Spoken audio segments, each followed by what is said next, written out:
Hello बच्चों, कैसे हो आप लोग। बेटा मैं डॉक्टर सूर्य रतूड़ी। आज बेटा वीएमसी मेडिकल की नीट एक्सप्रेस आ चुकी है हमारे ह्यूमन फिजियोलॉजी के एक और शानदार वन शॉट लेक्चर लेके, जिसमें हम लोग आज पढ़ने वाले हैं बेटा excretory products and their elimination. बेटा ये chapter NEET point of view से बहुत इंपॉर्टेंट है, क्योंकि बेटा ह्यूमन फिजियोलॉजी में मैंने तुम्हें बताया था कुछ ही चैप्टर बहुत कॉन्सेप्चुअल है, जिसमें से एक चैप्टर ये भी बहुत कॉन्सेप्चुअल है। इसमें भाई बहुत बहुत इंपॉर्टेंट चीजें हैं जिनसे क्वेश्चन आता ही आता है। तो आज के हमारे इस गोल में ठीक है, हम लोग क्या करने वाले हैं, सबसे पहले हम इंट्रो करेंगे चैप्टर का, फिर हम पढ़ने वाले कितने तरह के एक्सक्रीटरी प्रोडक्ट्स होते हैं, ठीक है, एक्सक्रीटरी ऑर्गन्स कौन कौन से होते हैं। बेटा इस वाले सेक्शन से तो स्पेशली एनिमल किंगडम से लिंक करके क्वेश्चन आता है, ठीक है। साथ में बेटा ह्यूमन एक्सक्रीटरी सिस्टम जो कि बहुत ही ज्यादा इंपॉर्टेंट है। उसके बाद हम लोग करने वाले नेफ्रॉन एंड उसके types. Urine formation is also one of the important part. बेटा यहां पे मैं आपको बता दूं, यूरिन फॉर्मेशन बहुत ही ज्यादा अच्छे से समझाऊंगा, क्योंकि यही एक ऐसा टॉपिक है जो कॉन्सेप्चुअल है। इससे पहले कि चीजें सब बच्चों को बहुत इजीली समझ में आती हैं, यहां पे बच्चा फंसता है। बट जहां बच्चा फंसता है वहां पे जूलॉजी में निकालने के लिए सूरज सर आते हैं, ठीक है। तो यहां पे हम लोग करेंगे। और बेटा रेगुलेशन ऑफ किडनी फंक्शन भी बहुत इंपॉर्टेंट टॉपिक है। यहां से बेटा ये दो टॉपिक से तो क्वेश्चन आने ही आने हैं, ठीक है। Micturition is now getting very famous topic, ठीक है, फॉर द एग्जामिनर्स। उसके बाद बेटा डिसऑर्डर्स, तो डिसऑर्डर से भी क्वेश्चन आने ही आने हैं। तो बेटा ये पूरा हमारा ओवरव्यू रहेगा चैप्टर का, ठीक है। उसके बाद सीधा हम शुरू करते हैं अपने एक्सक्रीशन की डेफिनेशन से। तो एक्सक्रीशन होता क्या है बेटा, it is the elimination of metabolic waste like ammonia, urea, uric acid etcetera from the tissues, ठीक है। तो ये जो अमोनिया बना रहे हैं सेल, यूरिया बना रहे हैं, यूरिक एसिड बना रहे हैं, ठीक है, ये तीन चीजें जो बनती हैं ये कहां से बनती है बेटा, ये ज्यादातर हमारे अमाइनो एसिड मेटाबॉलिज्म से बनती हैं, ठीक है। तो हमें ये जानना जरूरी है, क्योंकि हम लोग एनिमल्स और हमारे लिए अमाइनो एसिड बहुत जरूरी है। जब हम उन्हें मेटाबोलाइज करते हैं, हमारे लिवर जब उन्हें मेटाबोलाइज करता है, कोई पर्टिकुलर ऑर्गन उन्हें जब मेटाबोलाइज करता है, ठीक है, तो ये वेस्ट बनते हैं। और ये नाइट्रोजनस वेस्ट जो होते हैं बेटा, मेटाबॉलिक वेस्ट जो होते हैं, वो नाइट्रोजन कंटेनिंग होते हैं। तो इनको निकालना बहुत जरूरी होता है, ठीक है। क्यों जरूरी होता है, क्योंकि इतना ज्यादा टॉक्सिसिटी कॉज करता है नाइट्रोजन, ठीक है। तो अब टाइप्स ऑफ एक्सक्रीशन में हमारे तीन तरह के एक्सक्रीशन हमारे सिलेबस के अंदर है, अमोनोटेलिज्म, यूरियोटेलिज्म और यूरिकोटेलिज्म, ठीक है। तो ये तीन तरह का मोड ऑफ एक्सक्रीशन है जिससे हम, है ना, वेस्ट को निकालते हैं। अगर कोई ऑर्गेनिज्म अमोनिया निकाल रहा है ना, तो process of excretion of ammonia उसे हम बोलते हैं बेटा अमोनोटेलिज्म, ठीक है। इसमें होता क्या है, जो हमारा अमोनिया है बेटा वो हाईली टॉक्सिक होता है, ठीक है। इसीलिए इसको निकालने के लिए सबसे ज्यादा वाटर की रिक्वायरमेंट होती है, ठीक है। अमोनिया जो होता है रीडली सोल्यूबल होता है वाटर में और एक्सक्रीट करा जाता है diffusion across the body surface through gill surfaces, जैसे कि फिशेस के साथ होता है गिल्स में, in the form of ammonium ions. Ammonium ions कैसे होते हैं बेटा, NH4 पॉजिटिव, ठीक है। किडनी का कोई खास रोल नहीं होता, इसीलिए लाइन पूछी बताई गई है तुम्हें, ठीक है। तो अमोनोटेलिक एनिमल्स जो होते हैं ज्यादातर एक्वेटिक इन्वर्टिब्रेट्स होते हैं, बोनी फिशेस होती हैं, एक्वेटिक एम्फीबियंस होते हैं, एक्वेटिक इंसेक्ट्स होते हैं, यही सब लोग ज्यादातर अमोनोटेलिक होते हैं। क्योंकि देखो मैंने अभी क्या बोला था, एक्वेटिक लोग ही क्यों इसमें इन्वॉल्व है, क्योंकि यहाँ पे वाटर बहुत ज्यादा जरूरी चाहिए। तो कैसे होता है बेटा, याद रखना एक कॉमन रिलेशन है, जितने ज्यादा हाइड्रोजन होंगे, ठीक है, नाइट्रोजन से बाउंडेड, उतने ज्यादा, है ना, टॉक्सिक वो वेस्ट होगा। तो यहां पे, है ना, याद रखना ये कि अगर हम बात कर रहे हैं कि नाइट्रोजन के साथ तीन अमोनिया जुड़े हुए हैं, ठीक है, तीन हाइड्रोजन जुड़े हुए हैं, सॉरी, तो इसीलिए ammonia is now a toxic waste, ठीक है। इसके बाद नेक्स्ट है हमारा बेटा यूरियोटेलिज्म। यूरियोटेलिज्म में बेटा वो प्रोसेस जिसमें हम लोग यूरिया निकालते हैं उसे हम बोलते हैं यूरियोटेलिज्म। यूरियोटेलिज्म में बेटा जो लिवर होता है, ठीक है, वो अमोनिया हमारी बॉडी में जो प्रोड्यूस होता है उसे कन्वर्ट कर देता है इनटू लेस टॉक्सिक यूरिया, ठीक है, जिसको रिक्वायर, मतलब जिसको रिमूव करने के लिए मॉडरेट क्वांटिटी ऑफ, है ना, वाटर की रिक्वायरमेंट होती है। उसके बाद बेटा आता है जो यूरियोटेलिक एनिमल्स होते हैं, उसमें आता है मैमल्स, यानी कि ह्यूमंस भी इसी में इंक्लूडेड है, ठीक है। Terrestrial and semi aquatic amphibians जैसे कि फ्रॉग्स वगैरह होते हैं, ठीक है। कार्टिलेजिनस फिशेस, एक्वेटिक और semi aquatic fishes, semi aquatic reptile, sorry, alligators, turtle, ठीक है, ये सब लोग जो होते हैं ये आते हैं आपके यूरियोटेलिज्म के अंदर। तो बेटा यूरियोटेलिज्म जो है, ठीक है, वो जरूरी है। कई बार क्वेश्चन वो आप देखो यहाँ पे उन्होंने एक चीज देखी है, मैं तुम्हें कैच बताता हूँ, सेमी एक्वेटिक एम्फीबियंस लिखा हुआ है, साथ ही साथ कार्टिलेजिनस फिशेस लिखा हुआ है। तो ये कार्टिलेजिनस फिशेस के नाम से, है ना, एक बार मैचिंग आ गई थी, ठीक है। तो उसमें तुम्हें याद रखना है कि कार्टिलेजिनस फिशेस भी तुम्हारी किसके अंदर आती है, यूरियोटेलिज्म के अंदर आती है। इसके बाद लास्ट आता है बेटा हमारा यूरिकोटेलिज्म। ये होती है process of excretion of uric acid, uric acid जो होता है ना, वाटर में इनसॉल्युबल होता है, इसीलिए इसके लिए वाटर की एक्सक्रीशन करने के लिए इसको वाटर की रिक्वायरमेंट कम ही होती नहीं है, ठीक है। यूरियोटेलिज्म और यूरिकोटेलिज्म जो होते हैं, ठीक है, वो वाटर कंजर्वेशन करते हैं, ठीक है। साथ ही साथ जो यूरिकोटेलिज्म में एनिमल्स होते हैं उसमें birds, terrestrial reptiles, insects, land snails and some land crustaceans आते हैं, ठीक है बेटा। अब एक मैं तुम्हें बेसिक अपब्रिंगिंग वाला डायग्राम बता रहा हूं जिसमें मैं तीनों एक्सक्रीटरी जो वेस्ट है हमारे उनका स्ट्रक्चर बताऊंगा और उसमें है ना क्या क्या उसके स्ट्रक्चर में जो, ठीक है, लोग होते हैं। देखो अमोनिया मैंने बोला था अगेन कि 3 हाइड्रोजन है, नाइट्रोजन से जितना हाइड्रोजन जुड़ेंगे उतना ज्यादा टॉक्सिसिटी कम होती जाएगी। जैसे यहाँ पे सबसे ज्यादा 3 है, ठीक है, यहाँ पे देखोगे तो 2 हाइड्रोजन लगे हुए हैं हर नाइट्रोजन के साथ, ठीक है। और फिर उसके बाद तुम जब यूरिक एसिड का स्ट्रक्चर देखोगे, यूरिया में 2 हाइड्रोजन, यूरिक एसिड में सिर्फ 1 हाइड्रोजन नाइट्रोजन से लगा हुआ है। तो इसीलिए जितने कम हाइड्रोजन उतना ही लेस टॉक्सिक वेस्ट, ठीक है, और जितना ही कम हाइड्रोजन, ठीक है, उतना ही ज्यादा है ना नीड टू, ठीक है, need for the water for the excretion उतना ही ज्यादा कम हो जाएगा, ठीक है। तो ये बात तुम्हें याद रखनी है। तो वो एक छोटा सा डायग्राम साथ में ये स्ट्रक्चर सबको याद होना चाहिए, ठीक है। स्ट्रक्चर के ऊपर भी क्वेश्चन पूछा गया है लेकिन एम्स में पूछा गया है। फिर आगे चलते हैं हम अपने एक्सक्रीटरी ऑर्गन्स इन एनिमल्स वाले पार्ट में। जो एक्सक्रीटरी ऑर्गन्स एनिमल में सबसे पहले जो ऑर्गन थे वो थे प्रोटोनेफ्रिडा, जिन्हें फ्लेम सेल भी बोलते थे, जो हमारे आइटेबेटा प्लेटीहेलमिन्थिस यानी फ्लैट वॉर्म्स वाली है ना फाइलम में, वो सब मैंने पढ़ाया था तुम्हें एनिमल किंगडम में। जिसने अभी तक वो लेक्चर नहीं देखा वो जरूर देखना, बहुत अच्छा लेक्चर है, ठीक है, बहुत शॉर्ट में एनिमल किंगडम हो जाएगा। तो प्रोटोनेफ्रिडा जो होते थे है ना वो ऑस्मो रेगुलेशन में इन्वॉल्व होते थे। उसके बाद आए थे नेफ्रीडिया जो कैनिलिड्स में आए, ठीक है, और इन्होंने रिमूवल ऑफ नाइट्रोजनस वेस्ट वगैरह एंड ऑस्मो रेगुलेशन दोनों करना शुरू करा। फिर आए माल्पिगियन टिब्यूल्स जो हमने आर्थ्रोपोडा में पढ़े थे यानी इंसेक्ट्स के अंदर, helps in the removal of nitrogenous waste and osmoregulation. फिर आते बेटा एंटीनल ग्लैंड्स, ग्रीन ग्लैंड्स जो कि क्रस्टेशियन यानी स्पेशली है ना मेंशन्ड भी एनसीईआरटी में प्रॉन्स वगैरह में देखा जाता है। उसके बाद बेटा आते हैं लास्ट में हमारे किडनीज, ठीक है, किडनीज जो होती है वो हायर एनिमल्स में होती है। फिर फर्दर किडनीज भी बहुत सारे टाइप की होती है, ठीक है। अर्ली जो बहुत पहले वाली फर्स्ट किडनीज बनी थी है ना वो आपकी लोकेशन के हिसाब से और उनके फंक्शन के हिसाब से होती है। जैसे सबसे पहले प्रोटोनेफ्रिक किडनी होती थी, फिर मेटानेफ्रिक किडनी आई है ना।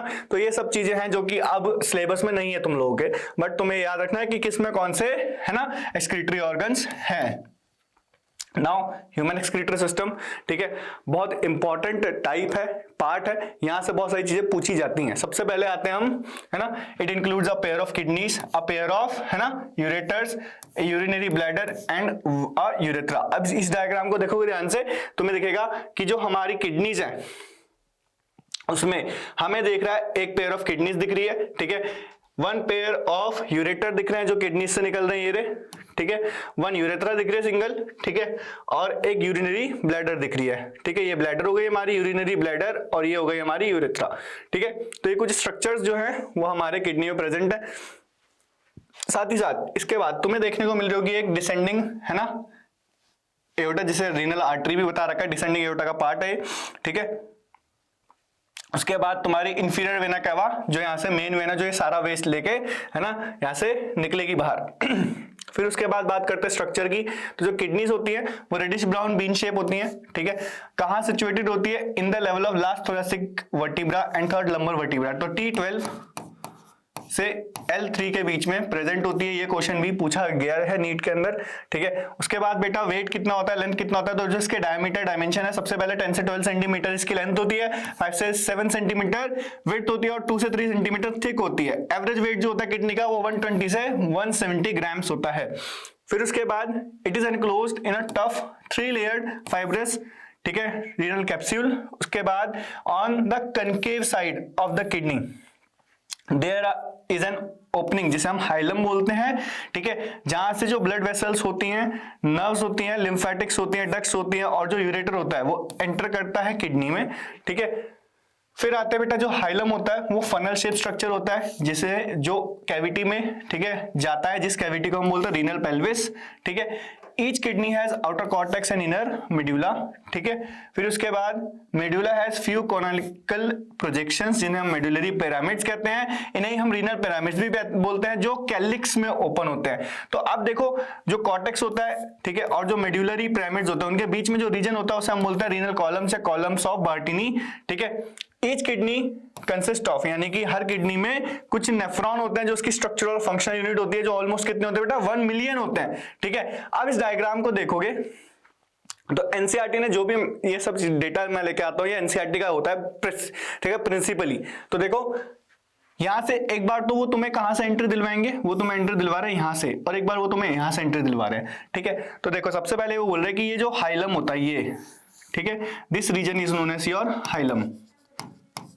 ठीक है, यहीं से हमारी जो रीनल आर्टरी वो एंट्री ले रही है। ठीक है, रीनल वेन हमारी एंट्री ले रही है। ठीक है, और यूरेटर है यहां से निकल रहा, यहां से एग्जिट करेगा।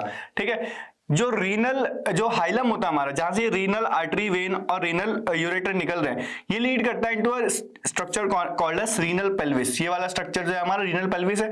रीनल पेल्विस जो होता है वो आगे बढ़ता है किस तरफ, कैलिक्सिस की साइड। तो यहाँ पे कैलिक्स भी दो तरह के होते हैं, मेजर और माइनर कैलिक्स। ठीक है, फिर यहां से एनसीईआरटी बोलती है कि अब हम यहां से एंट्री करेंगे। तो जब यहां से एंट्री करते हैं तो मुझे एंटर करते टाइम दिखता है सबसे पहले कॉर्टेक्स, फिर उसके बाद कॉर्टेक्स के और इनर जाते हैं तो मुझे दिखता है मेडुला। अब मेडुला में मुझे कुछ पिरामिडल शेप्ड स्ट्रक्चर दिख रहे हैं, कुछ ऐसे। ठीक है, जिन्हें हम बोलते हैं आपका मेडुलरी पिरामिड्स। ठीक है, और ये जो रीजन जो मेडुला और रीनल पेल्विस, ठीक है, से शेयर्ड है, यानी कि कॉर्टेक्स और मेडुला के बीच में आ रहा है, उसे हम बोलते थे बेटा रीनल कॉलम्स या कॉलम्स ऑफ बर्टीनी। तो कुछ इस तरीके का डायग्राम जो एनसीईआरटी में दिया हुआ है वो मैंने आपको एक्सप्लेन करा। ठीक है, बहुत ज्यादा डिफिकल्ट नहीं है, यहां तक सब बच्चों को बहुत चीजें इजी ही लगती हैं। ठीक है, अब इसके बाद हर किडनी के अंदर है ना कॉर्टिकल रीजन से लेकर मेडुलरी रीजन तक एक स्पेशल स्ट्रक्चर होता है जिसे हम बोलते हैं नेफ्रॉन। वो डिपेंड करता है किस टाइप का नेफ्रॉन है। ठीक है, उसकी भी क्लासिफिकेशन अभी करेंगे हम थोड़ी देर में।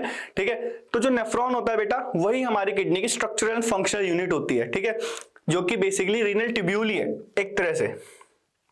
नेफ्रॉन जो है ना, are structural and functional units of kidney. ठीक है, each nephron has two parts, glomerulus and renal tubule. ठीक है, अब जो ग्लोमेरुलस होता है बेटा वो एक टफ्ट ऑफ कैपिलरी होता है। ठीक है, फॉर्म बाय एफरेंट आर्टेरियोल, है ना, और इफरेंट आर्टेरियोल। ठीक है, तो जो ब्लड होता है वो ग्लोमेरुलस में आता है, कैरी होता है और वहां से निकल जाता है इफरेंट आर्टेरियोल के थ्रू। तो ग्लोमेरुलस बेसिकली क्या है, टफ्ट है, गुच्छा है किसका, कैपिलरीज का। कौन सी कैपिलरी, एक आर्टरी की जो फाइन ब्रांच होती है, हमने ब्लड वेसल के टॉपिक में समझा था पिछले चैप्टर में, उसे हम क्या बोलते हैं, आर्टेरियोल बोलते हैं। जो एफरेंट आर्टेरियोल होता है वो ब्लड लेके आएगा, याद रखना हमेशा, और इफरेंट वाला हमेशा ब्लड लेके जाएगा। ठीक है, तो यहाँ पे है ना जो ग्लोमेरुलस होता है उसके बाद आता है रीनल ट्यूब्यूल। अब जो रीनल ट्यूब्यूल होता है उसमें बोमन कैप्सूल होता है, हमारा प्रॉक्सिमल कॉन्वोल्यूटेड ट्यूब्यूल होता है। ठीक है, हेनलेस लूप होता है, डिस्टल कॉन्वोल्यूटेड ट्यूब्यूल होता है। ठीक है, और ये बिगन होता है double wall cup like structure जिसे हम बोलते हैं बोमन कैप्सूल, जो एनक्लोज करता है पूरे ग्लोमेरुलस को। तो इस डायग्राम में आगे क्वेश्चन आएगा, डायग्राम आएगा। ठीक है, अच्छा एक चीज और याद रखना, ये जो मालपिगियन बॉडी होती है ना, ये जो होती है ये ग्लोमेरुलस और बोमन कैप्सूल से दोनों से मिलकर बनती है। ठीक है, अब इसमें पहले हम चलो डायग्राम देख लेते हैं। ठीक है, अब इस डायग्राम को देखो ध्यान से, ये किडनी है, किडनी में यहाँ पे ये नेफ्रॉन का डायग्राम है। देखो यहां से आ रही है एक रीनल आर्टरी, उसकी एक फाइन ब्रांच है जिसका नाम है एफरेंट आर्टेरियोल।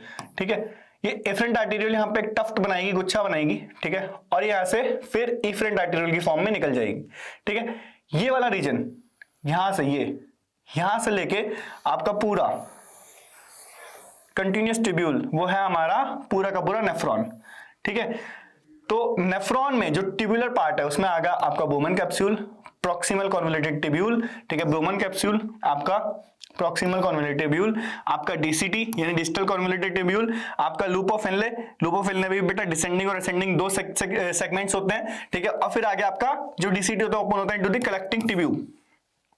ठीक है, तो कुछ इस तरीके का स्ट्रक्चर होता है। अब यहां ध्यान से देखोगे तो PCT is highly coiled and has microvilli, ये पढ़ेंगे माइक्रोविलाई का, है ना। Loop of Henle is here pin shaped structure, it has descending and ascending parts, हमें पता है। ठीक है, DCT of many nephron open into collecting duct. ठीक है, और कलेक्टिंग डक्ट जो होती है वो एक्सटेंड करती है कॉर्टेक्स से इनर पार्ट ऑफ मेडुला में। ठीक है, दे coverage They converge to open into renal pelvis through medullary pyramids in the calyxes, जो अभी मैंने बोला है ना, मालपिगियन बॉडी यानी कि रीनल कॉर्पसल जिसमें पीसीटी बोमन कैप्सूल, ठीक है, डीसीटी, ये सब इंक्लूड होता है। वो सारे के सारे कहाँ होते हैं? कॉर्टेक्स में सिचुएटेड होते हैं। और लूप ऑफ हेनले जो होता है वो डीप मेडुला में रन करता है। तो आप अगर इस डायग्राम को देखोगे तो यहाँ पे देखने को मिलेगा कि आपका यहाँ पे इस छोटे से सेक्शन को देखोगे तो इतने रीजन तक, यहाँ तक मेडुला ही होगा ऑलमोस्ट, ठीक है। अभी एक डायग्राम भी आने वाला है, ठीक है, जो हम पढ़ेंगे इसी चैप्टर में आगे, काउंटर करंट वाले में। वहां पर उन्होंने डिफरेंशिएशन बता रखी है डायग्राम में, एनसीईआरटी नहीं, ठीक है।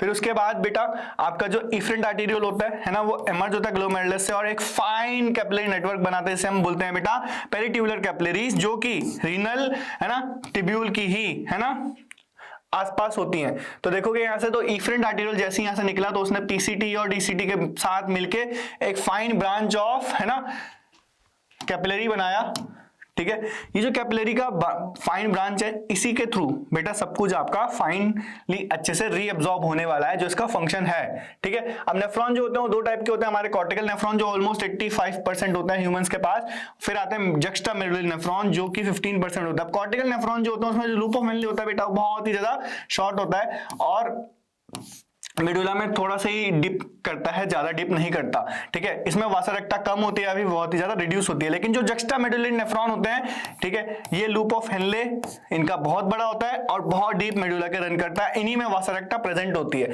ठीक है। इसके ऊपर भी कई बार नीट में क्वेश्चन पूछा गया है, ठीक है। तो अगर मुझे कॉर्टिकल नेफ्रॉन बनाना हो, ठीक है, तो कॉर्टिकल नेफ्रॉन मेरे को कैसा दिखेगा? कुछ इस तरीके से, है ना, ये इसका पीसीटी और इसका लूप ऑफ हेनले बहुत छोटा, ठीक है, और ये इसका डीसीटी, और ये डीसीटी जो होगा वो हमारा कैरी हो जाएगा टू दी है ना किसी कलेक्टिंग डक्ट के अंदर, ठीक है। तो इस तरीके से ये कुछ इस तरीके से हमारा ये नेफ्रॉन देखने को मिलेगा मुझे।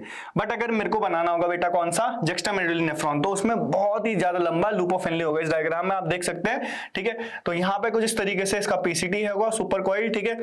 फिर आगे आपका लूप ऑफ हेनले जिसमें बहुत ज्यादा डीप तक मेडुला में नहीं जा रहा। लेकिन अगर हम बात करते हैं जक्स्टा मेडुलरी नेफ्रॉन की, तो उसमें आपको देखने को मिला पीसीटी जो है, ठीक है, वो इतना ज्यादा कॉइल्ड नहीं है, लेकिन उसमें जो आपका लूप ऑफ हेनले है, ठीक है, वो इनर मेडुला तक बहुत ज्यादा अच्छे से इंसर्ट हो रहा है, ठीक है। और जो जिनके पास इतना बड़ा लूप ऑफ हेनले होता है उनके पास वासरेक्टा भी होती है, तो ये बात हमें याद रखनी है, यानी कि वो बहुत अच्छे से रीअब्जॉर्प्शन कर पाएंगे चीजों का, ठीक है। फिर आते हैं बात अगले टॉपिक पे, नेक्स्ट सेक्शन पे। ये बहुत इंपॉर्टेंट सेक्शन है बेटा, यूरिन फॉर्मेशन। इससे पहले तक भले ही अगर आप लोगों ने चीजें स्किप कर दी हो, कोई बात नहीं बेटा, यहाँ से लेक्चर देखना बहुत जरूरी है और बहुत आराम से समझाऊंगा और बहुत ईजी तरीके से समझाऊंगा, जिससे कि बच्चों को दिक्कत ना हो, ठीक है। चलो, 3 स्टेप की प्रोसेस है। सबसे पहला स्टेप होता है ग्लोमेरुलर फिल्ट्रेशन, दूसरा स्टेप होता है ट्यूबुलर रीअब्जॉर्प्शन और तीसरा होता है ट्यूबुलर सिक्रीशन, ठीक है। 3 स्टेप में ये पूरी प्रोसेस होने वाली है। तो सबसे पहला है मेरा ग्लोमेरुलर फिल्ट्रेशन, जिसे हम अल्ट्रा फिल्ट्रेशन भी कहते हैं। अब इसे ध्यान से देखोगे डायग्राम को, है ना, तो इसमें देखने को मिलेगा कि एफरेंट आर्टेरियोल और इफरेंट आर्टेरियोल और हमारा बोमन कैप्सूल जो ग्लोमेरुलर बना रहा है, ठीक है। साथ ही साथ ग्लोमेरुलर कैपिलरी जो है उसके साथ अगर आप लोग देख पा रहे हैं तो यहाँ पे मार्जिन में कुछ ऐसे स्पेशल सेल्स हैं जिनकी ये कुछ प्रोसेस है, ठीक है। ये जो सेल है, ये सेल होते हैं बेटा, इनका नाम होता है पोडोसाइट्स, ठीक है। इन्हीं से सारा काम होने वाला है, ठीक है, जो कि किसके सेल है? बोमन कैप्सूल के। ये कैपिलरी के नहीं है, ये बोमन कैप्सूल के सेल है। तो ध्यान से देखो, तो ग्लोमेरुलर कैपिलरी ब्लड प्रेशर है ना, cause filtration of blood through 3 layers. कौन सी लेयर्स? सबसे पहले जो ग्लोमेरुलर ब्लड वेसल है, ठीक है, यानी कि एक आर्टेरियोल है उसकी एंडोथीलियम, ठीक है। उसके बाद जो बोमन कैप्सूल है उसकी एपिथीलियम, यानी कि उस एपिथीलियम की जो सेल है यानी कि पोडोसाइट्स, और उनके बीच में जो बेसमेंट मेम्ब्रेन प्रेजेंट है, ठीक है, वो तो बिटवीन दीज 2 लेयर्स, ठीक है। अब देखो लिखा ना, एपिथेलियल सेल यानी podocytes of the Bowman capsule are arranged in intricate manner so as to leave some minute spaces called filtration, ठीक है, स्लिट्स या स्लिट पोर्स कहते हैं इन्हें, ठीक है। अब ये जो इस तरीके से अरेंज होते हैं, ठीक है, किस तरीके से, देखो यहाँ दिख रहा होगा ये प्रोसेस है। अगले डायग्राम में थोड़ा ज्यादा अच्छे से क्लियर होगी चीजें। तो देखो होता क्या है कि इन पोर्स के थ्रू, है ना, जो भी कंस्टिट्यूएंट होते हैं ब्लड प्लाज्मा के, वो सारे ऑलमोस्ट सब कुछ पास हो जाते हैं। तो इस डायग्राम को देखो ध्यान से, देखो ये कुछ इस तरीके से चीजें अरेंज है। अब यहाँ पे एक ब्लड वेसल जो है ये रही, ठीक है, उसके साथ ये एंडोथीलियम के सेल है। तो यहाँ पे ये मार्जिन देखो देखने को मिलेगा तुम्हें, ठीक है, एक सेल का मार्जिन कुछ इस तरीके से, यानी कि ये इतना ज्यादा फाइनली एक दूसरे से, है ना, इसके प्रोसेसेस इंटरकनेक्टेड है, ठीक है, कि ये बहुत ही ज्यादा फाइन, यानी कि देखो एक सेल है, ठीक है। अब मैं इसको यहां से इरेज करता हूं और अब देखो ध्यान से, कि पहले नॉर्मल एक स्क्वामस एपिथेलियम ही थी, है ना, बट ये यहाँ पे जब मॉडिफाई हुई तो ये मॉडिफाई कैसे हुई बेटा, इसने अपने ऐसे प्रोसेसेस बना ली और ये कुछ इस तरीके का सेल बन गया। ठीक है, अब ये एक पोडोसाइट है। ठीक है, अब ये पोडोसाइट है क्योंकि इसके बहुत सारे ऐसे ये फीट्स हैं, है ना, इसीलिए इसको हम बोलते हैं पोडोसाइट। ठीक है, ये बहुत सारे फीट्स हैं, ऐसे ही बहुत सारे पोडोसाइट, जैसे एज्यूम कर लो मेरी उंगलियां ऐसे फीट से, ये दोनों एक दूसरे के साथ इस तरीके से, है ना, मिक्स हो जाते हैं एक दूसरे के साथ, इतने ज्यादा अच्छे से कंबाइन हो जाते हैं, ठीक है, कि ये बहुत ही फाइन फाइन फाइन, ठीक है, होल्स या स्लिट पोर्स छोड़ते हैं जिनसे फिल्ट्रेशन होता है। ठीक है, तो आई होप अब ये वाला डायग्राम सबको बहुत अच्छे से समझ में आएगा। ठीक है, और देखने को मिलेगा कि यहाँ दो पोडोसाइट और ये जो ब्लू वाली है ना पार्ट है वो एक किसी ब्लड वेसल की पार्ट है। तो होता क्या है, इन जो स्लिट पोर्स होते हैं इनसे सब कुछ, ऑलमोस्ट सब कुछ, यानी ब्लड प्लाज्मा का सब कुछ एक्सेप्ट मेजर प्रोटीन्स पास हो जाता है लुमेन और बोमन कैप्सूल में। ठीक है, अब 1100 से 1200 ml ऑफ ब्लड वो फिल्टर होता है किडनी से पर मिनट में, यानी कि ईच किडनी हमारे पास ब्लड कितना आ रहा है, 650 ml या 600 ml के अराउंड आ रहा है। ठीक है, it constitute almost 1/5 of the blood pump out by the ventricles of the heart पर मिनट, यानी कि हमने पीछे देखो कार्डियक आउटपुट हेल्दी ह्यूमन का निकाला था कि भाई ऑलमोस्ट 5 लीटर आता है। 5 लीटर का ऑलमोस्ट 1/5 जो होता है वो होता है आपका ऑलमोस्ट 1000 मिलीलीटर। ठीक है, 1000 मिलीलीटर वो बता रहा है कि किडनीज में आ रहा है। ठीक है, सही बात है ना। The amount of filtrate formed per unit, ठीक है, per minute by glomerular is known as glomerular filtration rate, जिसे हम GFR भी बोलते हैं। और अब देखो 1000 ml, ठीक है, ब्लड आ रहा है, उससे फिल्टर करके कितना बनता है, ऑलमोस्ट 125 ml, ठीक है, GFR बनता है, जो कि उसका भी 1/5 होता है। तो यहाँ पे आपको याद रखना है कि जो 1/5 लग रहा है, यानी 5 लीटर से 1000 मिलीलीटर आ गया, 1000 मिलीलीटर से 125 ml, ठीक है, आ गया। ये देखो क्योंकि बोथ किडनीज का है, तो अगर हम इसको हाफ भी ले लेते हैं ऑलमोस्ट 500 से 1/5 इसका ऐसे हो जाता है। तो कुछ इस तरीके से चीजें होती हैं हमारी ह्यूमन किडनी के अंदर। ठीक है, और ऐसे अगर मैं कैलकुलेट करूंगा तो मेरा जो GFR आता है बेटा वो ऑलमोस्ट 180 लीटर्स पर डे आता है। तो देखो कितना ज्यादा अमाउंट ऑफ ब्लड हमारी किडनीज जो है फिल्टर करती हैं। ठीक है, फिर उसके बाद ये जो होता है फिल्टर किसकी वजह से होता है, तो ये NCERT में नहीं दिया हुआ, ठीक है, बट समझाने के पर्पज से मैं इस डायग्राम को लेके आया हूं, तो ध्यान से समझना इस डायग्राम को। देखो होता क्या है, जो हमारी ग्लोमेरुलर कैप्सूल है ना, यहाँ पे बोमन कैप्सूल है, इसमें जो फ्लूइड आती है, जो ये देखो पर्पल कलर से है, ठीक है, ये जो फ्लूइड आ रही है, यानी कि जो है ना एफरेंट आर्टेरियोल से, ठीक है, क्योंकि मैंने क्या कहा था, एफरेंट वाला लेके आएगा और इफरेंट वाला लेके जाएगा। ठीक है, इसीलिए इसको हम ऐसे ऊपर एरो कर देते हैं। तो जो ब्लड आ रहा है वो जो प्रेशर होता है ब्लड का, उसे बोलते हैं हम ग्लोमेरुलर, ठीक है, हाइड्रोस्टेटिक प्रेशर, यानी कि जो हमारा ब्लड का प्रेशर है, ठीक है, वो होता है हमारा ऑलमोस्ट 55 mmHg। जैसे ही ब्लड इसमें आता है, ठीक है, तो कुछ फ्लूइड हमारी बोमन कैप्सूल के इंटरस्टिशिया में भी होती है, यहाँ पे भी कुछ फ्लूइड होगी, ठीक है, वो फ्लूइड इस पे प्रेशर लगाती है, जिसे हम बोलते हैं ब्लड कोलॉइडल ऑस्मोटिक प्रेशर, ठीक है, जो कि इसका रिवर्स होता है, वो होता है हमारा ऑलमोस्ट 30 mmHg। साथ ही साथ कैप्सुलर हाइड्रोस्टैटिक प्रेशर होता है, ठीक है, तो जो हमारा BCOP होता है, यानी ब्लड कोलॉइडल ऑस्मोटिक प्रेशर, ठीक है, वो हमारे ब्लड के अंदर के जो पार्टिकल्स है, कोलॉइड्स हैं, वो लगा रहे हैं, ठीक है, और जो हमारा कैप्सुलर हाइड्रोस्टैटिक प्रेशर है, CHP जो है, ठीक है, वो हमारा कौन लगा रहा है, बोमन कैप्सूल के लोग लगा रहे हैं। तो इन सबको है ना मिला के एक नेट फिल्ट्रेशन प्रेशर बनता है, यानी कि अगर मैं है ना नेट फिल्ट्रेशन, ठीक है, प्रेशर की बात करूं तो कितना निकल के आता है, याद रखना, जो मेरा है ना ग्लोमेरुलर है ना हाइड्रोस्टैटिक प्रेशर था, GHP था, उसमें से मैं क्या माइनस करूंगा, BCOP प्लस CHP, ठीक है। तो अब इसकी वैल्यूज निकालने लगेंगे, तो ये देखो कितना था, 55 mmHg था, माइनस 30 mmHg प्लस 15 mmHg, ठीक है, तो ये हो गया आपका 55, मैं फाइनल यूनिट्स बाद में लिखूंगा, माइनस 45, ठीक है। तो अब मेरे पर नेट आ गया 10 mm Hg।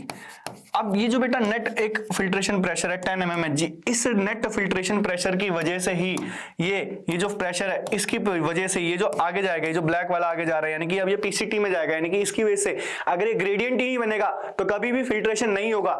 यही होता है जब किडनीज में दिक्कत होने लग जाती है, ठीक है। जिसकी किडनी फेलियर होता है तो ये प्रेशर ही मेंटेन नहीं हो पाता, इसीलिए वो किडनी फेल हो रही है बेटा। क्यों फेल हो रही है? क्योंकि वो फिल्ट्रेट ही नहीं बना पा रही। फिल्ट्रेट ही नहीं बना पा रही तो क्यों नहीं बना रही? इसके बहुत सारे रीजन होते हैं। सबसे प्राइमरी रीजन होता है आपका, है ना, क्या कि ये स्लिट पोर्स जो है ये इनका पोर साइज बड़ा हो जाए, इन्फ्लेमेशन हो जाए, छोटा हो जाए, खत्म हो जाए, इनका पोर साइज कम हो जाए तो जीएफआर कम होने लग जाता है, और जीएफआर कम होने लग गया तो भाई दिक्कत आनी शुरू हो गई। तो इसीलिए ये वाली स्लाइड में लेके आया था। आई होप सबको ये बहुत अच्छे समझ में आई हो, एनसीईआरटी के बाहर की चीजें, लेकिन ये समझना बहुत जरूरी है कैसे फिल्टर हो रही है चीजें, ठीक है। तो हमारा अल्ट्रा फिल्ट्रेशन यहाँ पे ऑलमोस्ट खत्म होता है। अब यहां से मेरा फिल्ट्रेट जाएगा आगे पीसीटी में, यानी कि ट्यूब्यूल के अंदर, रिनल ट्यूब्यूल में। तो ट्यूब्यूल रीअब्जॉर्प्शन शुरू होगी, जो कि कहां से शुरू होती है? ऑलमोस्ट 180 लीटर ऑफ, है ना, फिल्ट्रेट बना है, उसे अब, है ना, रीअब्जॉर्ब भी करना है। तो उसमें से 99% की ऑलमोस्ट चीजें रीअब्जॉर्ब हो जाती है रीनल ट्यूब्यूल में, ठीक है, जो कि नॉर्मल वॉल्यूम ऑफ यूरिन जो बनता है, यानी कि 1.5 लीटर है, और हमने बनाया था 180 लीटर फिल्टर, जिसमें से हम एक्सक्रीट कर रहे हैं बेटा पूरे दिन भर में ऑलमोस्ट 1.5। तो 99.9% चीजें ये सारी रीअब्जॉर्ब हो रही है। कैसे हो रही है? ठीक है, वो हो रही है हमारी ट्यूबुलर रीअब्जॉर्प्शन की वजह से। ट्यूब्यूल के अंदर जो है ना हमारे पीसीटी, डीसीटी, लुपोफिलिन ये सब रीअब्जॉर्ब कर रहे हैं। तो होता क्या है, जो फिल्ट्रेट है उसमें ग्लूकोज, अमाइनो एसिड, सोडियम, ये सब जो होते हैं वो रीअब्जॉर्ब हो जाता है एक्टिवली, और जो नाइट्रोजनस वेस्ट होता है ना, वो एब्जॉर्ब होता है पैसिवली, कुछ अमाउंट ऑफ, बाकी रिजेक्ट हो जाता है, ठीक है। फिर उसके बाद जो पैसिव रीअब्जॉर्प्शन होता है, ठीक है, वो वाटर का होता है, ठीक है, इनिशियल सेगमेंट ऑफ नेफ्रॉन, यानी कि पीसीटी के अंदर, ठीक है, पीसीटी के अंदर ही इनिशियली बोला गया है, लुपोफिलिन कंसीडर ना करा जाए इसे, ठीक है। फिर उसके बाद देखो जो पीसीटी होता है ना, वो मोस्ट ऑफ द न्यूट्रिएंट, यानी कि 70 से 80% ऑफ द टोटल, है ना, रीअब्जॉर्प्शन करता है, जिसमें इलेक्ट्रोलाइट्स, वाटर, ये सब रीअब्जॉर्ब हो जाते हैं। इसके अंदर सेल होते हैं सिंपल क्यूबर्टल ब्रश बॉर्डर एपिथेलियम, ठीक है, जो कि इसका सरफेस एरिया बढ़ाता है। तो जब मैंने आप लोगों को टिश्यू पढ़ाया था, है ना, उसमें मैंने बताया था कि पीसीटी के अंदर स्पेशली लिख के लाया था मैं कि पीसीटी के अंदर ऐसे सेल मिलेंगे जिनके अंदर ये ब्रश बॉर्डर अपीयरेंस होगी, माइक्रोविलाई होगी, ठीक है, वहां डायग्राम भी बनाया था। तो अगर किसी को कंफ्यूजन हो रही है तो वो वाली वीडियो जाके जरूर देखना बेटा, ठीक है। फिर उसके बाद जो लुपोफिलिन है उसमें मिनिमम रीअब्जॉर्प्शन होता है। क्यों होता है? क्योंकि ये हाई ऑस्मोलैरिटी ऑफ मिडिलरी इंटरस्टिशियम को मेंटेन करके रखता है, इसलिए यहां रीअब्जॉर्प्शन कम होता है, ठीक है। फिर उसके बाद जो डीसीटी होता है, इसका डिसेंडिंग लिम्ब होता है, ठीक है, उसमें वो वाटर के लिए परमिएबल होता है, लेकिन इम्परमिएबल होता है बेटा किसके लिए? इलेक्ट्रोलाइट्स के लिए, ठीक है, जो कि कंसंट्रेशन करने में हेल्प करता है फिल्ट्रेट की। साथ ही साथ जो असेंडिंग लिम्ब होता है उसमें चीजें उल्टी हो जाती है, यानी कि वो वाटर के लिए इम्परमिएबल हो जाता है, बट, है ना, इलेक्ट्रोलाइट्स के लिए परमिएबल हो जाता है, इसीलिए जो फिल्ट्रेट होता है वो वहां पे डाइल्यूट हो जाता है, ठीक है। फिर उसके बाद जो डीसीटी होता है उसमें कंडीशनल रीअब्जॉर्प्शन होता है। इसको स्टार मार लो, ये सिखाऊंगा मैं आगे कि इसका मतलब क्या होता है, जिसमें सोडियम और वाटर का कंडीशनल रीअब्जॉर्प्शन होता है सिर्फ, ठीक है।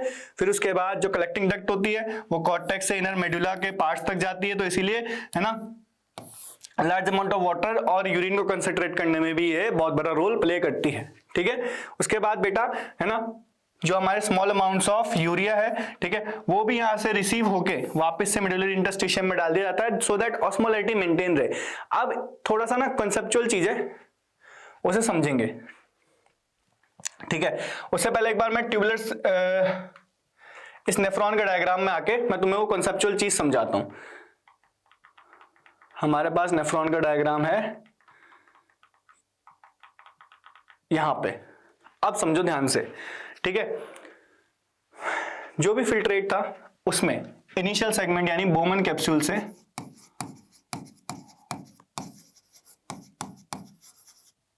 चीजें नीचे आई तो उसे मैंने क्या बोला? फिल्ट्रेट बोला।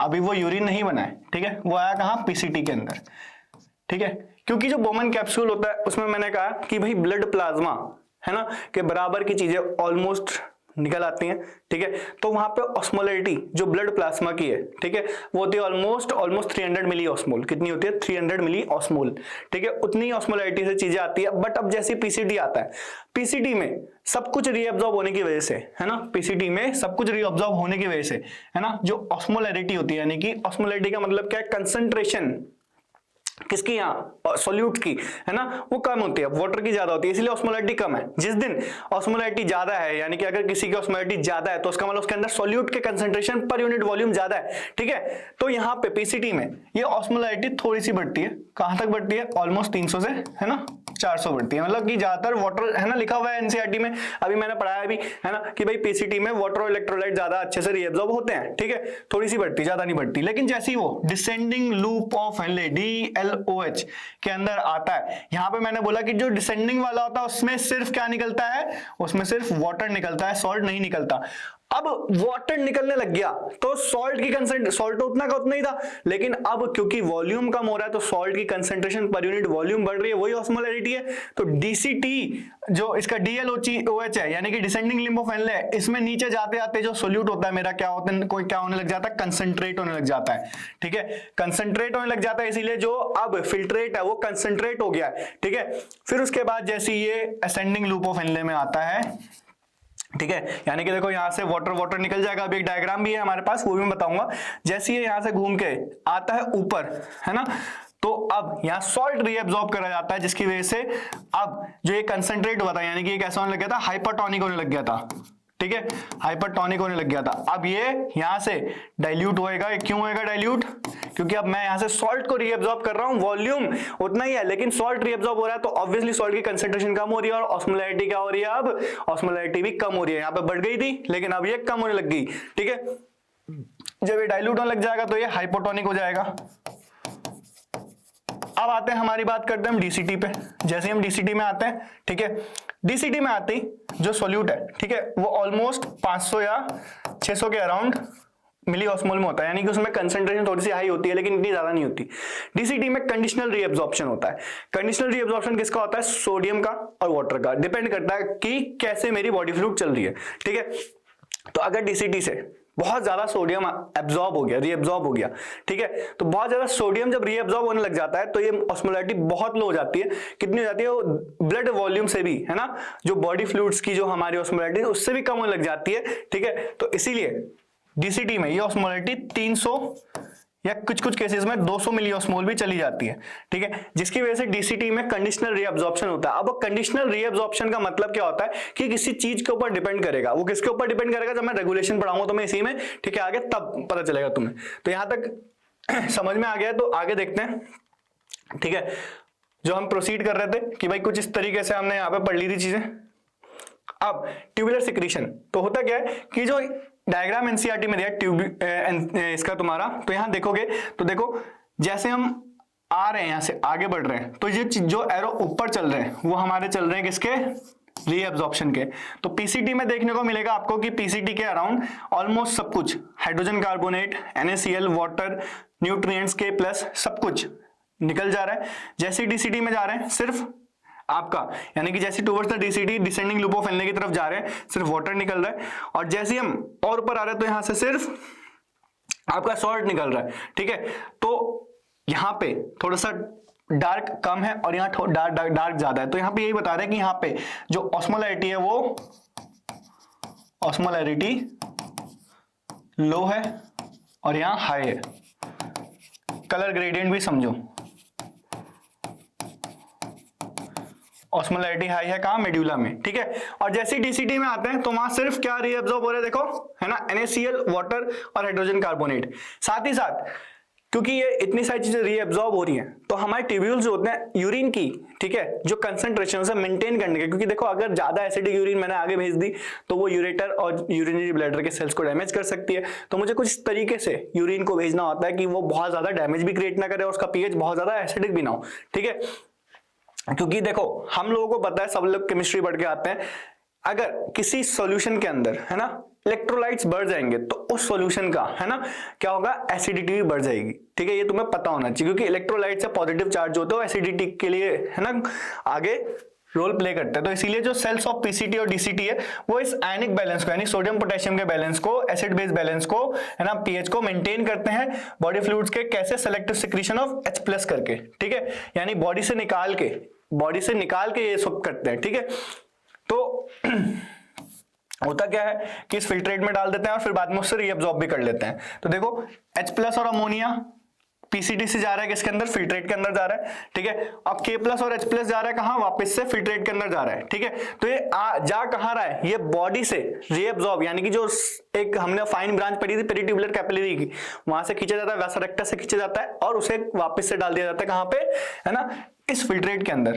तो collecting duct maintain pH and ionic balance of, है ना, blood bye secretion of H plus and K plus ion. तो कलेक्टिंग डक्ट में भी देखो, है ना, ये आपका H प्लस और K प्लस भी रिलीज करता है, किसके अंदर करता है, फिल्ट्रेट के अंदर करता है, ठीक है। फिर उसके बाद देखो इस डायग्राम को ध्यान से, यहां पे जो वॉयलेट वाले बॉक्सेस हैं वो सिक्रीशन है, ठीक है, और जो ब्लू वाले हैं, ठीक है, वो रीअब्सॉर्प्शन है। तो पीसीटी में देखो लिखा है almost all glucose amino acid most salts, ठीक है, most of the water by osmosis reabsorb हो रहा है, ठीक है। डिसेंडिंग लूप ऑफ एनले से some water by osmosis reabsorb हो रहा है, असेंडिंग लूप ऑफ एनले से सम सॉल्ट, ठीक है, और डीसीटी से some salt by active transport reabsorb हो रहे हैं। साथ ही साथ जो कलेक्टिंग ट्यूब्यूल है वहां से some water by osmosis reabsorb हो रहा है, ठीक है। फिर उसके बाद जो सिक्रीशन की बात कर रहे हैं तो यहाँ पे देखो H plus, ammonia, creatine, drug metabolites, ये सब सिक्रीट करे जाते हैं। साथ साथ यहाँ H plus, K plus, Na plus, ठीक है, Cl माइनस फिल्ट्रेट में डाले जाते हैं, जिससे कि जो फिल्ट्रेट की ऑस्मोलैरिटी और बॉडी फ्लूइड की ऑस्मोलैरिटी है ना, वो क्या रहे, मेंटेन रहे, ठीक है। उसके बाद हम बात करते हैं आगे mechanism of concentration of filtrate, कि होता कैसे है। बहुत इंपॉर्टेंट पार्ट है बेटा एनसीईआरटी का, ठीक है, बहुत सारे बच्चों को बहुत कंफ्यूजन होती है इसमें, तो देखो समझते हैं। इससे पहले तक की जो चीजें मैंने बता दी उससे तो ऑलमोस्ट सारी कंफ्यूजन दूर हो गई होगी, ठीक है, बट अभी भी कुछ चीजें जो रह जाती हैं उसमें आता है सबसे पहले कि भाई इसमें लूप ऑफ एनले और वासा रेक्टा बहुत रोल प्ले करते हैं, ठीक है। होता क्या है, जो फ्लो ऑफ फिल्ट्रेट होता है इन दोनों limbs of loop of Henle के, और जो फ्लो ऑफ ब्लड होता है through the limbs of vasa रेक्टा, वो एक दूसरे के अपोजिट डायरेक्शन में होता है, इसीलिए हम इसे काउंटर करंट पैटर्न या काउंटर करंट मैकेनिज्म भी बोलते हैं, ठीक है। होता क्या है कि ये दोनों एक दूसरे के इतने क्लोज प्रॉक्सिमिटी में होते हैं कि कुछ भी इंक्रीज और डिक्रीज होता है ऑस्मोलैरिटी में तो वो मेंटेन हो जाता है, ठीक है। तो होता क्या है कि जो मेडुलरी इंटरस्टिशियम है उसमें 300 मिलीऑस्मोल, ठीक है, से लेके 1200 मिलीऑस्मोल तक इनर मेडुला तक कंसंट्रेशन ग्रेडियंट होता है। अब देखो मैंने अभी प्रीवियस थोड़े 5 मिनट पहले ही बताया था कि 300 मिलीऑस्मोल है, इसका मतलब कि इलेक्ट्रोलाइट्स यानी कि हमारे पास सोल्यूट जो है वो भी कम है, ठीक है। और जैसे जैसे बढ़ता जाएगा वैसे वैसे मेरे सोल्यूट का कंसंट्रेशन बढ़ता जाएगा पर यूनिट वॉल्यूम, ठीक है। तो वो मेंटेन करना, अगर इनर मेड्यूला में, याद रखना, अगर इनर मेड्यूला में ये इतनी ज्यादा हाई नहीं होगी तो यहां से वाटर कभी रीअब्सॉर्ब ही नहीं होगा, ठीक है। तो बहुत सारी चीजें ऐसी है जो हमें नेचुरली करनी पड़ती है। तो ये जो ग्रेडियंट है वो कौन कॉज करता है, बोला ना मैंने, NaCl और यूरिया, इसमें H2 का कोई रोल नहीं है, ये बहुत इंपॉर्टेंट बात है, ठीक है। तो दिखा है ना कि NaCl is transported by ascending limb of Henle, है ना, that is exchange by the descending limb of vasa रेक्टा, ठीक है। और NaCl जो होता है वो वापस से इंटरस्टिशियम में डाल दिया जाता है, ठीक है, by ascending limb of vasa recta. अब देखो कैसे होता है ये, ठीक है, इस डायग्राम को देखो तो होता कैसे, देखो वही चीज जो मैं तुम्हें बता रहा था अभी कि जैसे ही हम पीसीटी की तरफ आए 300 मिलीऑस्मोल, ठीक है, ऑस्मोलैरिटी थी, ऑस्मोलैरिटी जब आगे आए तो यहां से, क्योंकि देखो वाटर जो है वो निकला कहां से, लूप ऑफ एनले से, और वो कहां गया, इस बंदे के पास, यानी कि लूप ऑफ एनले के पास, डिसेंडिंग लूप ऑफ एनले के पास, असेंडिंग लिम्ब ऑफ क्या होता है बेटा, वासा रेक्टा।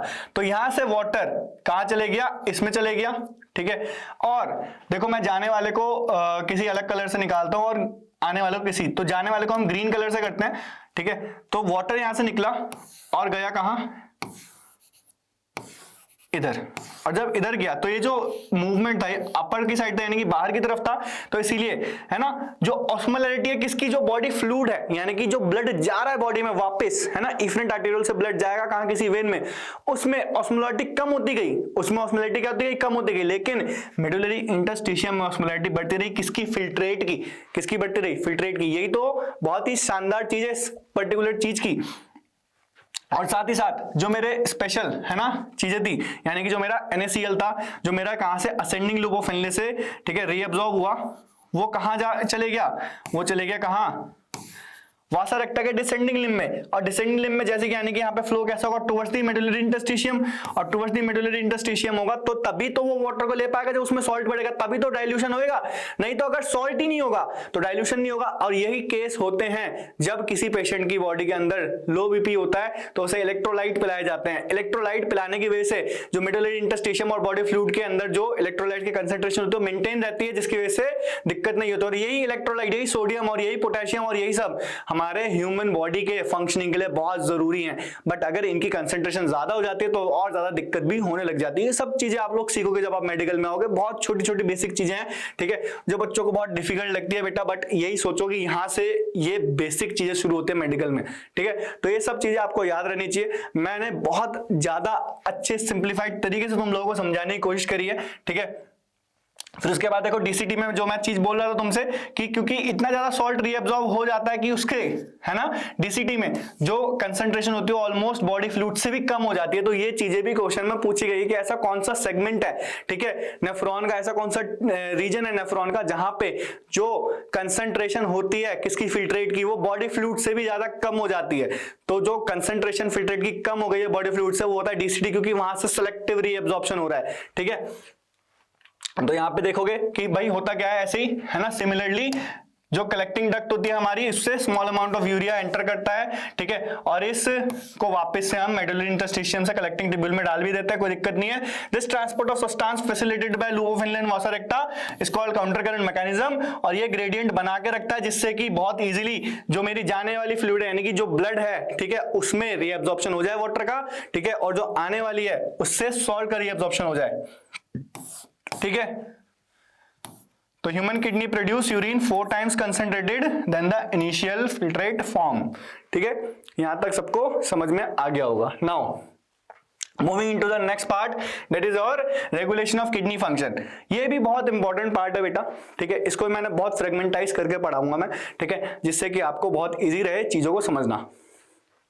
Now it is done by hormonal feedback mechanisms involving the hypothalamus, JGA यानी juxtaglomerular apparatus and the heart।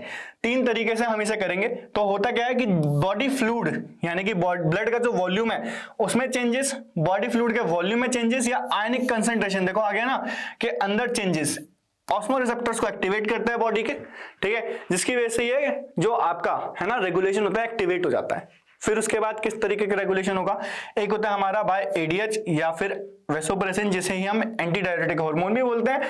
एक होता है हमारा रेगुलेशन बाय जेजीए जो सबसे इंपॉर्टेंट है यानी कि रेनिन एंजियोटेंसिन मैकेनिज्म, ठीक है। फिर आता है लास्ट में रेगुलेशन बाय एएनएफ, ठीक है, जो हमारा हार्ट के साथ होता है, ठीक है। तो सबसे पहले हम बात करते हैं अपनी रेगुलेशन बाय एडीएच जिसे हम वेसोप्रेसिन भी बोलते हैं। अब ये जो एडीएच है ये हार्मोन होता है बेटा किसका, पोस्टीरियर पिट्यूटरी का, हाइपोथैलेमस से कनेक्टेड चीज है, ठीक है। तो पोस्टीरियर पिट्यूटरी में हाइपोथैलेमस के डायरेक्ट न्यूरॉन आते हैं और वो एक प्री फॉर्म्ड हार्मोन यानी वेसोप्रेसिन रिलीज करते हैं ब्लड स्ट्रीम में।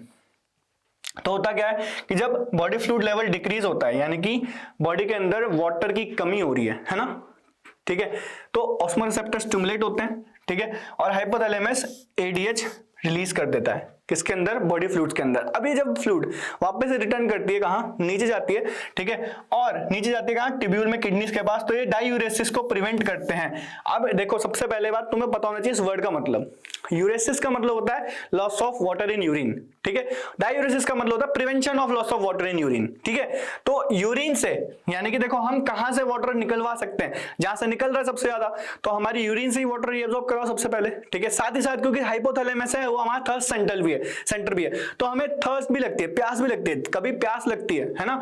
तो हमारी बॉडी के अंदर देखो जब हमें प्यास लगती है, बॉडी फ्लूइड का वॉल्यूम कम होता है तो प्यास भी लगती है, साथ साथ मेरी यूरिन भी रुक जाती है, मेरे को यूरिनेशन भी नहीं होता, फील ऑफ यूरिनेशन भी नहीं आता, ठीक है। तो होता यही है। तो ये हार्मोन जाता है कहाँ, डीसीटी पे है और कलेक्टिंग डक्ट पे, और उस पे एक्ट करता है, और एक्ट करता है तो उसे बताता है कि भाई वाटर को रीअब्सॉर्ब करो, तो बताता है ना कंडीशनल रीअब्सॉर्प्शन। ये क्यों है कंडीशनल, इसलिए है क्योंकि ये किसी हार्मोन के ऊपर डिपेंड करता है, तभी ये कंडीशनल है। तो देखो अगर डीसीटी के सेल की बात करें हम, है ना, तो डीसीटी में भी हमारे सेल होते हैं, ठीक है, वही ब्रश बॉर्डर वाले सेल है, चलो ठीक है।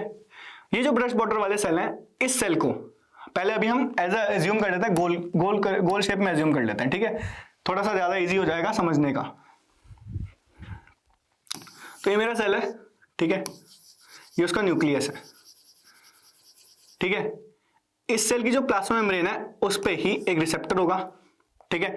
ये जो रिसेप्टर होगा ये आने वाले एडीएच को, है ना, ये आने वाले एडीएच को रिसीव करेगा, ठीक है। ऐसे बहुत सारे है ना डीसीटी के सेल्स लगे हुए होंगे एक साथ एक ल्यूमन में, और ये इसका ल्यूमन होगा, ठीक है। ये जो स्पेस है ना, ये जो स्पेस है, इस स्पेस में है मेरी फिल्ट्रेट, इस स्पेस में मेरा फिल्ट्रेट। अब इस फिल्ट्रेट से, है ना, जैसे ही मैसेज आया कि भाई जैसे एडीएच आया, जैसे क्या आया, एडीएच आया, एडीएच ने बोला, क्योंकि एडीएच क्या होता है, एक पेप्टाइड हार्मोन होता है, उसने बोला भाई रीअब्सॉर्ब करो। पेप्टाइड हार्मोन के रिसेप्टर बेटा कहां प्रेजेंट होते हैं, सेल मेम्ब्रेन में प्रेजेंट होते हैं ना, सेकेंडरी मैसेंजर वगैरह सब पढ़े हैं। रिवीजन वाले लोगों को तो सब चीजें समझ में आ रही होगी, लेकिन चलो अगर कोई 11th का बच्चा देख रहा है तो वो हम मैं उसे पढ़ाऊंगा, टेंशन मत लो।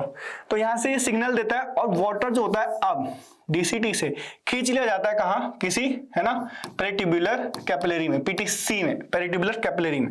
ये वाटर यहां से खींच लिया जाएगा, क्या खींच लिया जाएगा, वाटर खींच लिया जाएगा, ठीक है। वाटर खींच लिया जाएगा तो अब ये फिल्ट्रेट क्या हो जाएगा, कंसंट्रेट हो जाएगा और वाटर मेरी बॉडी फ्लूइड में चले जाएगा, जिसकी वजह से मेरी बॉडी फ्लूइड जो होगी वो वापस से रिस्टोर हो सकती है, ठीक है। ये बात हो गई हमारी एडीएच वाली।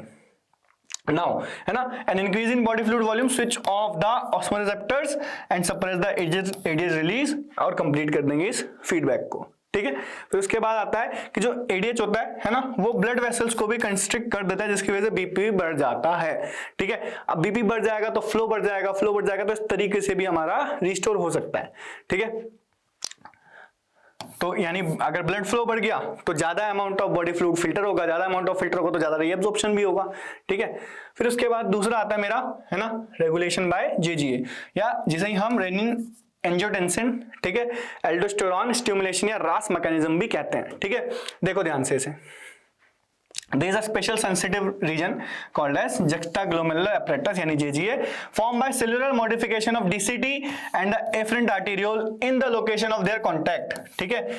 अब इस डायग्राम को देखो जरा, यहां से ये दिख रहा है मुझे आता हुआ एफरेंट आर्टीरियोल जो ब्लड लेके आएगा, ठीक है।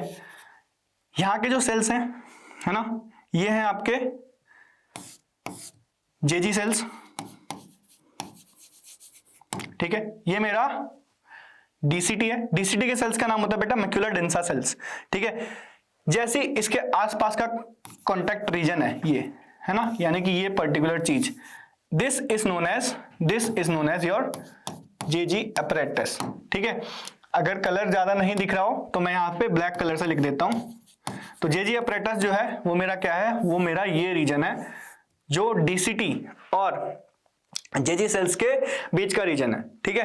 अब तो जैसे कोई फॉल इन, है ना, ब्लड प्रेशर होता है, जैसे कोई फॉल इन, है ना, ब्लड फ्लो या ग्लोमेरुलर ब्लड प्रेशर फॉल होता है, जीएफआर, ठीक है, कम होता है, तो ये एक्टिव हो जाता है जेजी सेल्स, और ये जैसे एक्टिव होते हैं ये क्या रिलीज करते हैं बेटा, एक प्री फॉर्म, है ना, इनके पास प्रो फॉर्म में रेनिन प्रेजेंट होता है ऑलरेडी, ठीक है। उसे डाल देते हैं कहां, उसे तुरंत खींच कर डाल देते हैं, यानी कि यहां से रेनिन तुरंत चले जाता है कहां, इफरेंट आर्टेरियोल के अंदर, और एफरेंट आर्टेरियोल के अंदर, ठीक है। अब ये ब्लड जा रहा है बाहर, ठीक है, इफरेंट आर्टेरियोल से ये ब्लड जाएगा टुवर्ड्स द बॉडी, ठीक है। जाएगा तो सबसे पहले कहां जाएगा, लिवर में जाएगा, क्योंकि जो हमारी रीनल वेन होती है वो सबसे पहले लिवर से कंबाइन होती है और इंफीरियर वे का बेसिकली इंसर्ट होती है इंफीरियर वेना कावा में, लिवर में जाएगा, ठीक है। अब जब लिवर में जाएगा, है ना, तो लिवर में प्रेजेंट होता है एक एंजाइम जिसका नाम होता है आपका एंजियोटेंसिनोजन, ठीक है। क्या नाम होता है, एंजियोटेंसिनोजन।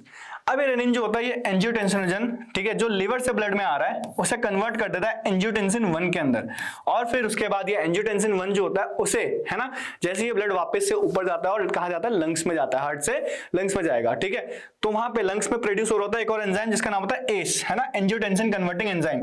ये होता है, ये एंजियोटेंसिन 1 को एंजियोटेंसिन 2 में कन्वर्ट कर देता है। जो एंजियोटेंसिन 2 होता है वो एक पोटेंट वेसोकंस्ट्रिक्टर होता है, ठीक है, लिखा हुआ भी है मैंने। तो इस डायग्राम में देखो कि एंजियोटेंसिनोजन जो था वो मेरी किडनी ने, लिवर ने प्रोड्यूस करा, किडनी से रेनिन इसके साथ मिक्स होके कन्वर्ट करता है इसे एंजियोटेंसिन 1 के अंदर, और जैसे ये लंग से एस जो है, यानी कि इस एस का नाम होता है आपका एंजियोटेंसिन कन्वर्टिंग एंजाइम, ठीक है। ये एंजियोटेंसिन 1 को एंजियोटेंसिन 2 में कन्वर्ट कर देगा। जैसे ही एंजियोटेंसिन 2 में ये कन्वर्ट हो गया है ना, ये एंजियोटेंसिन 2 वापस से जाएगा कहां, किडनी में, ठीक है। ये किडनी की ब्लड वेसल्स जो होंगी, ज्यादातर मेजर ब्लड वेसल्स जो होंगी, उनमें क्या कर देगा बेटा, वेसो कंस्ट्रिक्शन कर देगा। यानी कि देखो उनका ल्यूमेन बड़ा था, अब वो ल्यूमेन हो गया छोटा। जब इनका ल्यूमेन छोटा हो जाएगा तो ऑब्वियसली जो प्रेशर होता है वो किसका, सरफेस एरिया का एक फंक्शन होता है, ठीक है। तो प्रेशर बढ़ जाएगा, सरफेस एरिया कम हो गया, या उसका जो एरिया ऑफ क्रॉस सेक्शन कम हो गया तो प्रेशर बढ़ जाएगा, ठीक है। प्रेशर बढ़ जाएगा तो क्या होगा, फिल्ट्रेट बहुत अच्छे से फिल्टर होगा, फिल्ट्रेट बहुत अच्छे से फिल्टर होगा तो वो रीएब्जॉर्ब भी बहुत अच्छे से होगा। जब रीएब्जॉर्ब अच्छे से होगा तो वो बहुत इजीली ब्लड जो वॉल्यूम है मेरा वो रिस्टोर हो सकता है, ठीक है। तो कुछ इस तरीके के दिमाग मेरी बॉडी भी लगा रही है ना, इस चीज को करके। देखो angiotensin 2 increase glomerular blood pressure and thereby GFR. Angiotensin 2 अब ऑल्सो क्या करता है ना, ये जाता है और ये एड्रिनल ग्लैंड जो है, ठीक है, उसमें जाता है और एड्रिनल ग्लैंड के जो आपके है ना कॉर्टेक्स होता है ना, जो उसका कॉर्टेक्स होता है, कॉर्टेक्स में जाके है ना जो हमारा मिनरलोकॉर्टिकॉइड होता है उसकी सिक्रीशन निकलवा देता है, उसकी सिक्रीशन करवा देता है। जो हमारा मेन मिनरलोकॉर्टिकॉइड है वो है हमारा एल्डोस्टेरोन, हमारे सिलेबस के अंदर एल्डोस्टेरोन जो होता है वो जाता है वापस से कहां, इस है ना, जब अब यहां पे आया तो देखो यहां एल्डोस्टेरोन के साथ आया, ये एल्डोस्टेरोन जाएगा और इन डीसीटी के सेल्स में जाएगा, ठीक है, मैक्युला डेंसा सेल्स में जाएगा, ठीक है। वापस से हम डीसीटी के सेल्स बनाते हैं, देखो वापस से हम डीसीटी के सेल्स बनाते हैं कि डीसीटी का ल्यूमेन था और ये इसके सेल थे, ठीक है। अब ये जो एल्डोस्टेरोन है, ठीक है, यहां से कहीं से एक तुम्हारा एल्डोस्टेरोन चल रहा होगा, वो यहां पे आ जाएगा। जैसे एल्डोस्टेरोन आएगा और मैसेज लेके आएगा ये एल्डोस्टेरोन, ठीक है। और ये क्योंकि एक बेटा क्या होता है, स्टेरॉइडल हार्मोन होता है, तो ये न्यूक्लियस में जाके बाइंड करता है, ठीक है, लिपिड मेम्ब्रेन क्रॉस करके न्यूक्लियस में बाइंड करता है और न्यूक्लियस में बाइंड करके ये मैसेज देगा कि भाई यहां से ना आप एक काम करो, है ना, यहां से आप एक काम करो कि आप है ना सोडियम आयन को रीअब्सॉर्ब कर लो, वाटर को रीअब्सॉर्ब कर लो डीसीटी से, ठीक है। और जिसकी वजह से जो मेरा ब्लड प्रेशर है वो बढ़ जाएगा, ठीक है, मेरा ब्लड प्रेशर बढ़ जाएगा। तो यानी कि होता क्या है कि मैक्युला डेंसा जो होता है, ठीक है, ये अब जो इसके अंदर फिल्ट्रेट था, जो इसके अंदर ये फिल्ट्रेट था, ठीक है, उसमें से ठीक है रीअब्सॉर्ब कर लेगा क्या, जो हमारा वाटर है और जो हमारा सोडियम आयन है। जब ये रीअब्सॉर्ब हो जाएंगे तो मेरा ब्लड प्रेशर बढ़ जाएगा, यानी कि या तो फ्लूइड बढ़ जाए या फिर मेरा सॉल्यूट बढ़ जाए, दोनों से हमारा ब्लड प्रेशर बढ़ेगा ही बढ़ेगा, ठीक है। और जब ब्लड प्रेशर बढ़ जाएगा तो हमारा काम बहुत इजी हो गया, ठीक है। इसी तरीके से आपका बेटा रास मैकेनिज्म काम करता है, ठीक है। फिर उसके बाद ठीक है, जो हमारा नेक्स्ट टाइप ऑफ मैकेनिज्म है वो है हमारा रेगुलेशन बाय एएनएफ, जो हमारा एट्रियल नेट्रियूरेटिक फैक्टर होता है, ठीक है। नेट्रियूरेटिक फैक्टर जो होता है एएनएफ, वो कैसे काम करता है, ये इस रास मैकेनिज्म का एक चेक के जैसे काम करता है, ठीक है। चेक का मतलब क्या होता है, ये रास मैकेनिज्म अच्छे से हो रहा है, ठीक है, और से ये बंद भी करेगा उसके, इसीलिए उसको चेक कर रहा है, ठीक है। फिर उसके बाद होता क्या है कि जैसे ही ब्लड फ्लो बढ़ जाता है वो ब्लड फ्लो हमारा एट्रिया से हार्ट में आएगा, जिसकी वजह से हार्ट में जो प्रेशर होगा वो बढ़ा हुए प्रेशर से अगर ब्लड आएगा, ठीक है, तो हार्ट के सेल्स यानी कि जो हार्ट के स्पेशल सेल्स हैं वो बनाएंगे क्या, एएनएफ, ठीक है। ये एएनएफ जो होगा ये जाते ही वेसोडाइलेशन का मैसेज लेके जाएगा और ब्लड प्रेशर को वापस से डिक्रीज कर देगा। और जैसे ही वेसोडाइलेशन कम हो गया, यानी कि वेसोडाइलेशन होगा, वैसे जो कंस्ट्रिक्ट हो रहा था, ठीक है, वो डायलेट होगा। एक तो हमारा एंजियोटेंसिन ने कर दिया था और दूसरा हमारा एल्डोस्टेरोन ने रीअब्जॉर्प्शन बढ़ा दिया था, फ्लो बढ़ा दिया था, ठीक है। तो ये ब्लड प्रेशर जो बढ़ा हुआ होगा रिलीज होगा, कम हो जाएगा वापस से, और हमारी बॉडी वापस नॉर्मल फिजियोलॉजी मेंटेन करने लग जाएगी, ठीक है। तो इस तरीके से आपके तीनों तरीके के है ना रेगुलेशन होते हैं। यहां तक ऑलमोस्ट चीजें सबको समझ में आ गई होंगी। Now moving on to the next part, that is of micturition. अब मिक्चुरेशन एक इंपॉर्टेंट सेगमेंट है, ठीक है, क्योंकि ये न्यूली है ना लोगों को डिस्कवर हो रहा है, न्यूली डिस्कवर हो रहा है, तो लोग इससे ज्यादातर क्वेश्चन, ऐसा नहीं है कि पहले के टाइम में मिक्चुरेशन टॉपिक नहीं होता था, पहले भी होता था, लेकिन पहले इसे इग्नोर कर देते थे क्योंकि ना है ना बहुत अच्छा क्वेश्चन नहीं बनता था इससे। लेकिन अब सिंस बहुत सारे टॉपिक कट गए तो इसको इंट्रोड्यूस करा गया है और इससे क्वेश्चन पूछे गए हैं। क्यों? क्योंकि बच्चा सोचता है कि ये नर्वस सिस्टम के पार्ट है, नर्वस सिस्टम तो इतना ज्यादा स्पाइनल वाला वो कट ही गया, तो इसीलिए अब उसको पढ़ने की जरूरत नहीं है। और जो चीज ऐसी लगती है कि पढ़ने की जरूरत नहीं है और वो कहीं एनसीईआरटी में दी होती है, किसी एक टॉपिक में जो एसेंशियल है उसमें है, तो वो क्वेश्चन बन जाता है उसका। तो देखो होता क्या है ना, जैसी हमारी जो मिक्सचुरेशन होती है वो प्रोसेस क्या होती है, वो प्रोसेस होती है सबसे पहले पासिंग ऑफ यूरिन, ठीक है। फिर होता क्या है, जो जैसी gradual filling of urinary bladder होती है तो वो स्ट्रेच होती है, ठीक है। जब वो स्ट्रेच होती है तो उसके स्ट्रेच रिसेप्टर जो उसकी वॉल में प्रेजेंट है वो सीएनएस को इंपल्स भेजते हैं, ठीक है। ये इंपल्सेस जो होते हैं वो मोटर मैसेज बनाते हैं। मोटर मैसेज जो होता है वो आता है और स्मूथ मसल्स को कॉन्ट्रैक्ट करता है यूरिनरी ब्लैडर के, और जिसकी वजह से कॉन्टिन्यूअस है ना कंट्रैक्शन रिलैक्सेशन होने की वजह से यूरेथ्रल स्पिंचर जो होते हैं वो खुलते हैं और हमारी मिक्सचुरेशन होती है, यानी रिलीज ऑफ यूरिन होती है, ठीक है।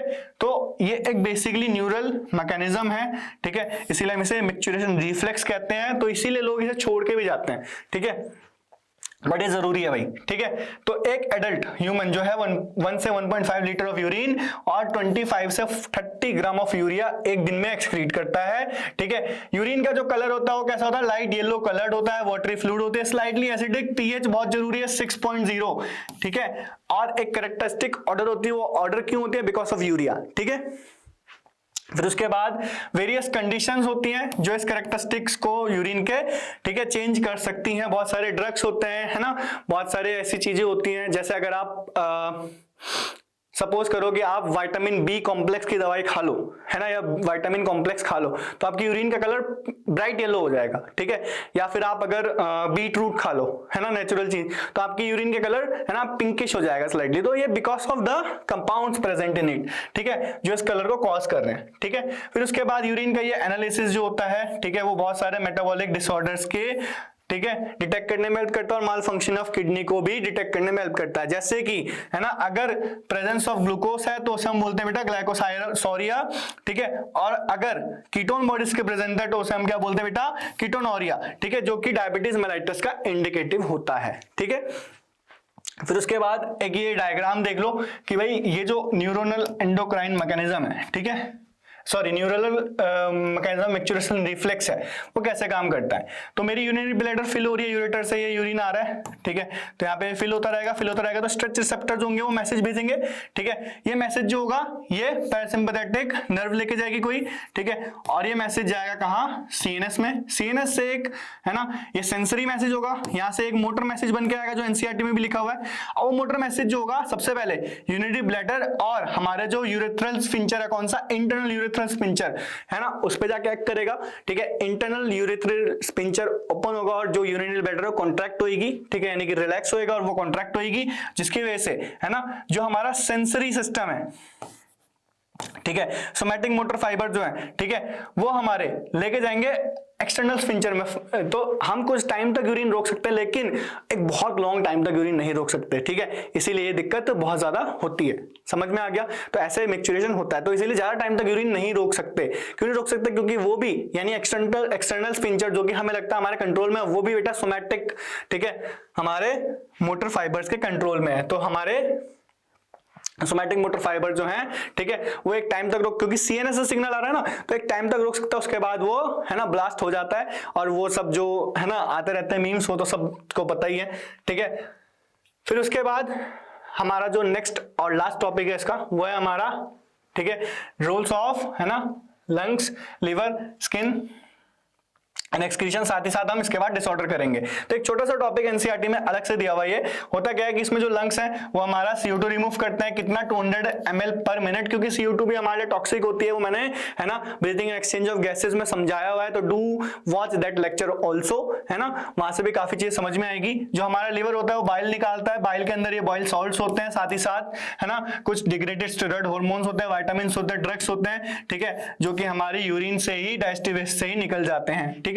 स्किन जो होता है उसमें स्वेट ग्लैंड्स और सेबेशियस ग्लैंड्स होते हैं। स्वेट ग्लैंड जो होते हैं उनमें water, small NaCl, small amount of urea और लैक्टिक एसिड निकल जाता है। जो हमारे स्वेट होता है उनका प्राइमरी फंक्शन बॉडी को कूल करना होता है, साथ ही जो सेबेशियस ग्लैंड होते हैं, है ना, वो एलिमिनेट करते हैं हमारे स्टेरॉल्स, हाइड्रोकार्बन्स, वैक्सेस, ठीक है, सीबम के थ्रू। सीबम जो होता है वो हमारा वैक्स होता है। अगर किसी ने बायोमोलिक्यूल देखा, देखो सब पढ़ाया है मैंने, सब कुछ बताया है, तो अगर किसी ने बायोमोलिक्यूल देखा तो उसे सीबम भी समझ में आ जाएगा।